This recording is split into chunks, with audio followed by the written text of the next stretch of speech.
ഉറപ്പാണ് LDF ജനകീയ പ്രഖ്യാപനങ്ങളുമായി പ്രകടന പത്രിക. നമസ്കാരം. ഈ ദിവസത്തെ ഏറ്റവും പ്രധാനപ്പെട്ട വാർത്താ വിശേഷങ്ങളുമായി ജനകം ടോപ്പ് 10 ന്യൂസിലേക്ക് സ്വാഗതം. ജനകീയ പ്രഖ്യാപനങ്ങളുമായി LDF പ്രകടന പത്രിക. മുഖ്യമന്ത്രി പിണറായി വിജയൻ പ്രകടന പത്രിക പ്രകാശനം ചെയ്തു. 60 ദിന പരിപാടികളാണ് പ്രകടന പത്രികയിൽ ഉൾപ്പെടുത്തിയിട്ടുള്ളത്. ക്ഷേമ പെൻഷൻ തുക 3000 രൂപയായി ഉയർത്തുമെന്ന് LDF വാഗ്ദാനം ചെയ്യുന്നു. അഭ്യസ്ത വിദ്യർക്ക് ജോലി ഉറപ്പു നൽകുന്ന ക്യാമ്പസ് പ്ലേസ്മെന്റ് ഉറപ്പാക്കൽ, ബാക്ക് ടു ക്യാമ്പസ് പദ്ധതി, സംരംഭങ്ങൾക്ക് പലിശരഹിത വായ്പ എന്നിവയും ഉറപ്പു നൽകുന്നു. സ്ത്രീകളുടെ ഉന്നമനത്തിനും ഒട്ടേറെ പ്രഖ്യാപനങ്ങളുണ്ട്. 50% സ്ത്രീകൾക്ക് ജോലിയും പ്രകടന പത്രിക ഉറപ്പു നൽകുന്നു. പശ്ചിമേഷ്യയിൽ യുദ്ധം കൊടുമ്പിരി കൊള്ളുന്നതിനിടെ രാജ്യത്ത് ഇന്ധനവില വർദ്ധിപ്പിച്ച് സ്വകാര്യ എണ്ണ കമ്പനികൾ. പ്രമുഖ കമ്പനിയായ ഷെല്ലിന്റെയും പെട്രോൾ ഡീസൽ നിരക്കുകളിൽ വലിയ വർധനവ് പ്രഖ്യാപിച്ചു. അന്താരാഷ്ട്ര വിപണിയിൽ ക്രൂഡ് ഓയിൽ വില കുതിച്ചുയരുന്നതാണ് പെട്ടെന്നുള്ള ഈ വിലക്കയറ്റത്തിന് കാരണമായിരിക്കുന്നത്. ബംഗളൂരുവിൽ പെട്രോൾ ലിറ്ററിന് 7.41 രൂപയാണ് ഷെൽ വർദ്ധിപ്പിച്ചത്. എന്നാൽ ഡീസൽ വിലയിലാണ് ഞെട്ടിപ്പിക്കുന്ന വർധനവുണ്ടായത്. ലിറ്ററിന് 25.01 രൂപ ഒറ്റയടിക്ക് വർദ്ധിപ്പിച്ചതോടെ ഡീസൽ വില 123.52 രൂപയിലെത്തി. അരനൂറ്റാണ്ടിന് ശേഷം മനുഷ്യൻ വീണ്ടും ചന്ദ്രനിലേക്ക്. നാസയുടെ ചരിത്ര ദൗത്യമായ ആർട്ടമിസ് 2 വിക്ഷേപിച്ചു. ഇന്ത്യൻ സമയം പുലർച്ചെ 4:30 കെനഡി സ്പേസ് സെന്ററിൽ നിന്ന് ആർട്ടമിസ് കുതിച്ചത്. SLS റോക്കറ്റാണ് ദൗത്യത്തിനായി ഉപയോഗിച്ചത്. 4 പേരടങ്ങുന്ന സംഘവുമായാണ് ആർട്ടമിസ് 2 ചന്ദ്രനിലേക്ക് തിരിച്ചത്. കേരളം പോളിംഗ് ബൂത്തിലെത്താൻ 7 നാൾ മാത്രം ശേഷിക്കെ പ്രചാരണത്തിന്റെ അവസാന ലാപ്പിലും LDF മുന്നേറ്റം. തെരഞ്ഞെടുപ്പ് പ്രഖ്യാപനത്തിന് തൊട്ടു പിന്നാലെ ദൃശ്യമായ LDF തരംഗം സംസ്ഥാനത്ത് അലയടിക്കുകയാണ്. എല്ലാ മണ്ഡലങ്ങളിലും LDF സ്ഥാനാർത്ഥികൾക്ക് വൻ വരവേൽപ്പാണ് ലഭിക്കുന്നത്. കഴിഞ്ഞ പ്രകടന പത്രികയിലെ എല്ലാ പ്രഖ്യാപനങ്ങളും നിറവേറ്റിയ ആത്മവിശ്വാസത്തിൽ 3-ാം ഊഴം ഉറപ്പിച്ചാണ് LDF തെരഞ്ഞെടുപ്പിനെ നേരിടുന്നത്. മുക്കം മണാശ്ശേരിയിൽ മയക്കുമരുന്ന് വേട്ടയിൽ വൻ വഴിത്തിരിവ്. 500 ഗ്രാം MDMA-യുമായി പിടിയിലായ യുവാവിന്റെ വാടക വീട്ടിൽ നിന്ന് 2 കിലോയിലധികം മയക്കുമരുന്ന് കൂടി പോലീസ് കണ്ടെടുത്തു.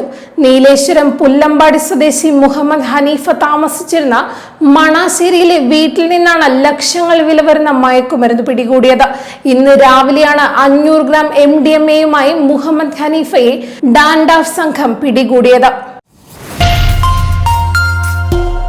തെരഞ്ഞെടുപ്പ് പ്രചാരണത്തിനിടെ മതപരമായ വികാരങ്ങൾ വോട്ടർമാരെ സ്വാധീനിക്കാൻ ഉപയോഗിച്ചുവെന്നാരോപിച്ച് കാഞ്ഞങ്ങാട് മണ്ഡലത്തിലെ UDF സ്ഥാനാർത്ഥി ഷൈജി ഓട്ടപ്പള്ളിക്കെതിരെ തെരഞ്ഞെടുപ്പ് കമ്മീഷന് പരാതി. വോട്ടർമാരുടെ മതപരമായ വിശ്വാസങ്ങളെ ചൂഷണം ചെയ്ത് വോട്ട് അഭ്യർത്ഥിച്ചുവെന്നാണ് പരാതിയിലെ പ്രധാന ആരോപണം. രാജപുരം ഹോളി ഫാമിലി ഫെറോന ദേവാലയത്തിലെത്തി വോട്ട് ചോദിക്കുന്നതിനിടെ മതവും സമുദായവും സൂചിപ്പിച്ച് സംസാരിച്ചെന്നാണ് ആരോപണം. ഇന്തോനേഷ്യയിലെ ടെർണെ ദ്വീപിന് സമീപമുണ്ടായ അതിശക്തമായ ഭൂചലനത്തിൽ ഒരാൾ മരിച്ചു. കെട്ടിടാവശിഷ്ടങ്ങൾക്കിടയിൽപ്പെട്ട് 70 വയസ്സുള്ള സ്ത്രീയാണ് മരിച്ചത്.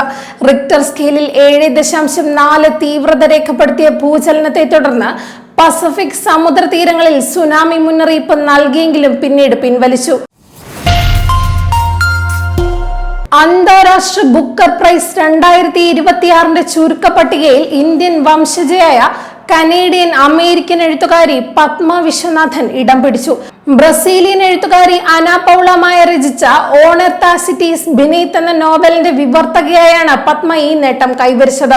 മെയ് 19 ലണ്ടനിലെ ടെയ്റ്റ് മൊഡേണിൽ നടക്കുന്ന ചടങ്ങിൽ വിജയിയെ പ്രഖ്യാപിക്കും.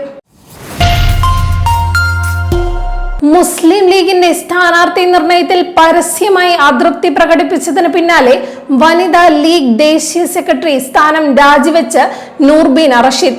വ്യാഴാഴ്ച നടത്തിയ വാർത്താ സമ്മേളനത്തിലാണ് നൂർബീന രാജിപ്രഖ്യാപനം നടത്തിയത്.